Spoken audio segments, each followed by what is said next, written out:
संगमनेरमधील बहुजन शिक्षण संघाचे सिद्धार्थ नाईट हायस्कूलच्या वतीनं महाराष्ट्र प्रदेश प्रशाला मुख्याध्यापक संघाचे रात्र प्रशाला शिक्षक शिक्षकेतर आणि मुख्याध्यापकांचे राज्यस्तरीय 43वे अधिवेशनाचं आयोजन करण्यात आलं होतं।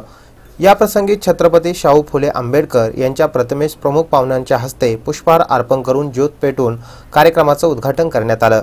यावेळी प्रमुख मान्यवरांचा सत्कार आयोजकांच्या वतीनं करण्यात आला। या अधिवेशनासाठी प्रमुख पाहुणे म्हणून आमदार डॉक्टर सुधीर तांबे, कपिल पाटील, प्रेमानंद रुपवते, संगमनेर नगरपालिकेच्या उपनगराध्यक्षा पूनमताई मुंदडा, शिक्षण अधिकारी परशुराम पावसे, गट शिक्षण अधिकारी वसंतराव जोंधळे, आर कदम, माजी मुख्याध्यापक खाडेलकर, अधिवेशनाचे अध्यक्ष हिरालाल पगडाल आदींसह मान्यवर उपस्थित होते। नाईट हायस्कूलच्या वतीनं काढण्यात आलेल्या संघर्ष पुस्तिकेचं प्रकाशन मान्यवरांच्या हस्ते करण्यात आलं। शिक्षणापासून वंचित असलेल्या विद्यार्थ्यांसाठी या रात्रशाळेचं आयोजन करण्यात आल्याची माहिती प्रेमानंद रुपवते यांनी दिली। सीमेवरती आक्रमण झालेल्या सैन्यासाठी आपण रसद देऊन ते सैन्य लढू शकतो, पण ज्या समाजामध्ये आजही शिक्षण हे वंचितापासून गरिबांच्या पासून दूर आहे, ज्यांच्या परिस्थितीमुळे शाळामध्ये सोडावी लागली, जी मुलं त्या प्रवाहापासून दूर आहेत, म्हणजे प्रवरेचं पाणी वाहावं आणि माणसं काठावरती तहानलेली उभे असावेत, असं आजचं शिक्षणाचं आपलं वास्तविक आहे। आणि या वास्तवाला ती जी मुलं शाळेच्या बाहेर पडतात, जी कुठेतरी हॉटेलमध्ये इकडे तिकडे काम करतात आणि संध्याकाळी शिक्षणाच्या दरवाजा ठोठावण्याचा प्रयत्न करतात, एक तर त्या मुलांच्या त्या ध्येयवादाला आज इथे उभं राहून आपण वंदन करावं असा त्यांचा ध्येयवाद आहे। स्वर्गीय दादासाहेब रुपवते यांनी वंचित घटकांना शिक्षण मिळावं आणि दिवसभर श्रम करून रात्रीच्या शिक्षणाची गरज या विद्यार्थ्यांमधून भागावी, याच उद्देशानं या रात्रशाळेची मुहूर्तमेढ रवल्याचं प्रतिपादन आमदार डॉक्टर सुधीर तांबे यांनी व्यक्त केलं। का आपल्या देशाचं जे स्वप्न आहे, आपल्या देशाचं काय स्वप्न आहे, एक बलशाली भारत झाला पाहिजे, ठीक आहे, मान्य आहे, परंतु त्याचबरोबर तो समतेवर आधारित सुद्धा झालेला पाहिजे। आणि ही समता, सामाजिक समता जर आपल्याला प्रस्थापित करायची असेल तर जो समाजातला दुर्लक्षित घटक आहे, उपेक्षित घटक आहे, दुर्बल घटक आहे, त्याला शिक्षित केलं पाहिजे। शिक्षणाच्या माध्यमातून त्याला इतरांच्या बरोबर येण्याची संधी निर्माण करून दिली पाहिजे।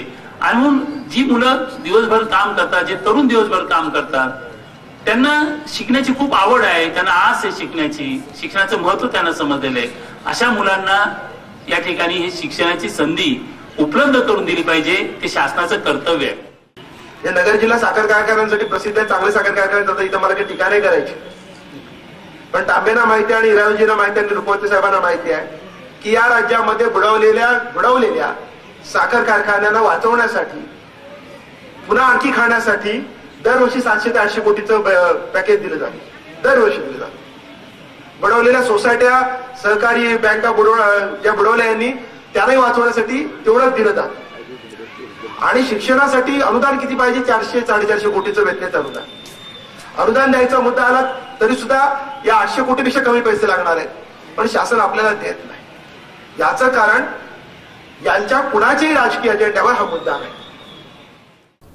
अधिवेशनाचे अध्यक्ष हिरालाल पगडाल यांनीही रात्रप्रशालेला अनेक अडचणीविषयीच्या प्रतिक्रिया उपस्थित मान्यवरांच्या समोर व्यक्त केल्या। रात्रशाळेच्या शिक्षकामध्ये हीच ताकद असते की तो त्याच्या विद्यार्थ्याला लोहचुंबकासारखा खेचू शकतो आणि त्याला आकर्षण निर्माण होतं। आणि आज अभिमान वाटतो मला, समोर बसणाऱ्या मुलांमध्ये माझे 4-4, 5-5 वर्षापूर्वीचे विद्यार्थी आहेत, ते शाळेतून गेलेत, पास झालेत, नापास झालेत, पण आज शाळेत बोलवलं, त्याचा काम धंदा बुडवून इथं आलेत, कारण त्यांना या शाळेविषयी एक अटॅचमेंट निर्माण झाली।